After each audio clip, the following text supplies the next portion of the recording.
Bonjour. On est toujours à la recherche, c'est une partie de notre travail qui nous intéresse et qu'on fait aussi parce qu'on aime bien ce qu'on fait, c'est de trouver des récoltes un petit peu alternatives pour des serristes, sachant que gagner sa vie avec une serre aujourd'hui, même avec la meilleure technologie, c'est pas forcément évident. Donc on est toujours à la recherche d'alternatives, quelque chose qui permettrait à un serriste de gagner sa vie sur une micro-entreprise.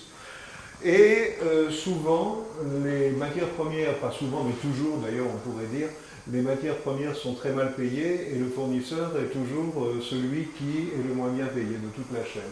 Donc celui qui fait pousser les plantes, en général, il a un minimum de revenus par rapport à la suite de la chaîne.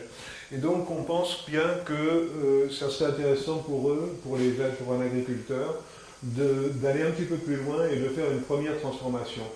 C'est pour ça qu'on essaye ici de faire quelques distillations. Là, en l'occurrence, il s'agit d'un basilic sacré, le fameux tulsi. Il y en a plusieurs variétés de tulsi. Aux Indes, on en trouve 4 ou 5 variétés, tout à fait différentes les unes des autres, tout appelées tulsi. Et donc là, on est en train de distiller ce fameux tulsi, ce fameux basilic sacré, pour voir s'il y aurait un moyen d'en faire une récolte commerciale intéressante. En tant que matière première, ça servirait, ça ne serait pas assez bien payé, mais on se dit qu'en allant un petit peu plus loin et en sortant l'huile essentielle et l'eau florale, on pourrait peut-être avoir quelque chose d'intéressant. Pourquoi on a choisi le tulsi? Une des particularités de cette plante, c'est que quand vous l'importez des Indes, vous signez un contrat qui fait que vous n'avez pas le droit de l'extraire, vous n'avez pas le droit d'en faire de l'huile essentielle ou de l'eau florale.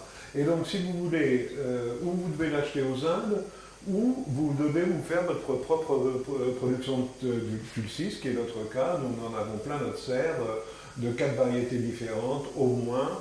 Et là, on est en train de distiller les unes après les autres, les 4 variétés, pour voir si certaines rapportent plus d'huile que d'autres. Et ensuite, derrière, pour voir, on fera des rapports entre la masse sèche et l'huile sortie, et on verra si ça a un intérêt commercial ou pas. Malheureusement, j'allais dire malheureusement, mais bien souvent, la plupart des choses qu'on recherche ne mènent à rien, pour être honnête, et c'est comme ça que ça marche. Si on gagnait à tous les coups, ça serait déjà beaucoup moins intéressant et beaucoup trop facile. Donc voilà, ça c'est l'opération Tulsi avec ce bon vieux alambic en cuivre que j'ai depuis toujours. Pour d'autres plantes, parfois on utilise des alambics en verre. Là c'était une question un petit peu de quantité, voilà. Je vous remercie de votre attention et je vous souhaite une bonne journée.